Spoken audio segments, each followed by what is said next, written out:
Very much, Ms. Ocasio Cortez. You are recognized. Thank you, Mr. Chair. And before I start, I think there's an important cultural context that may be missed in this conversation about unaccompanied children.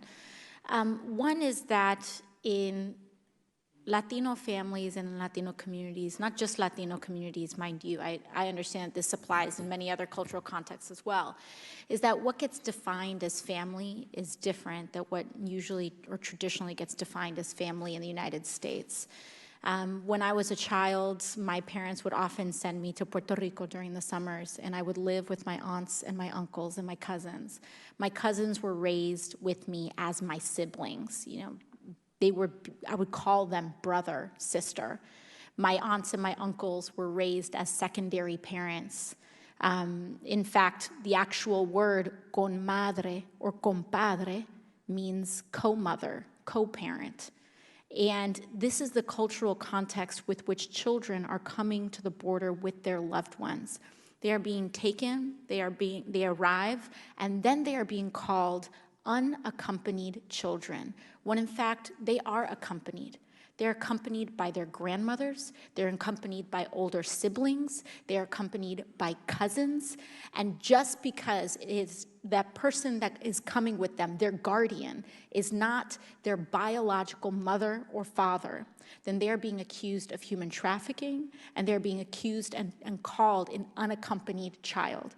But they are experiencing the same trauma that any child would be experiencing if they were ripped from their own mother or father. Ms. Long, do you find that that's in agreement with your experience? I am in complete agreement with how you've summarized that situation. And I also want to add that CBP currently maintains no records to trace those families.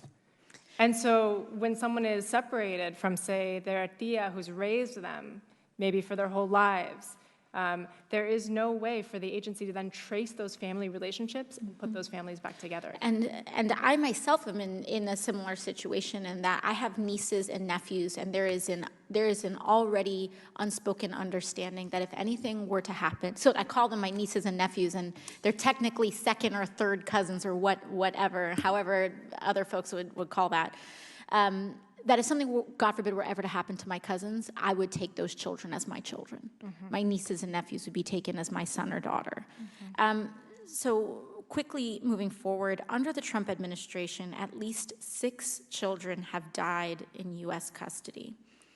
I have their names up here. Darlene Cristabel Cordova Valle, age 10.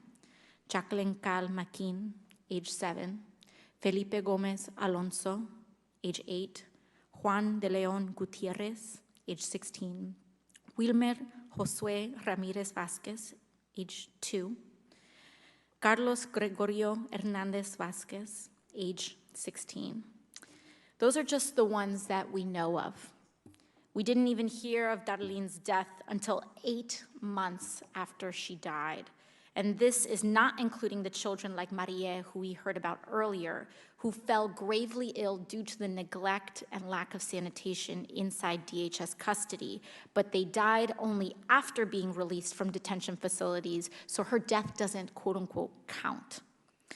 In the 10 years prior to that, there were no similar deaths, 0 of migrant children in U.S. custody. This is a new phenomenon under the Trump administration.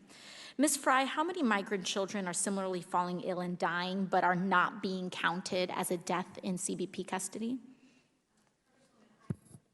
I don't know the number, but I have no idea of the number. You'd have to ask the government, but I can verify for you the reasons why this is happening now so much. It's so much a greater incidence. And that goes back to the question of release. When you don't promptly release children, they go to ORR and they're held there. They're not released. The mechanism isn't working. The requirements under the TVPRA and under Flores for prompt expeditious release are ignored. Then you get a backup in these unsanitary places where you pack kids in a kind of a congregant care with, the WHO says, to prevent the spread of disease, wash your hands. There's no soap and water. So we make a situation there by the way we detain kids because they can't go upstream, because they aren't being released, that is conducive to illness. And I think that's part of the reason in the family facilities we just aren't providing care. The doctors. Ms. Long, very quickly, is there any policy that you know of that requires ICE to count pregnant women and women who are pregnant?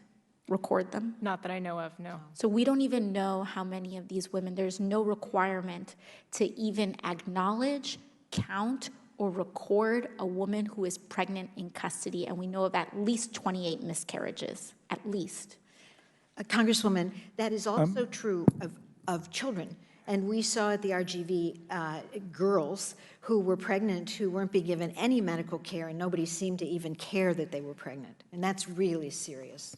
Thank you. Can I just add? Gentlelady's Can time I is just, expired. could I just Yes. add that when females are taken into ICE custody and they're contemplating being detained, that they're all given a pregnancy exam. And so soon after, within the first 24 hours they're in ICE custody, medical practitioners are aware of their pregnancy. Thank you. The gentlelady's time has expired. Ms.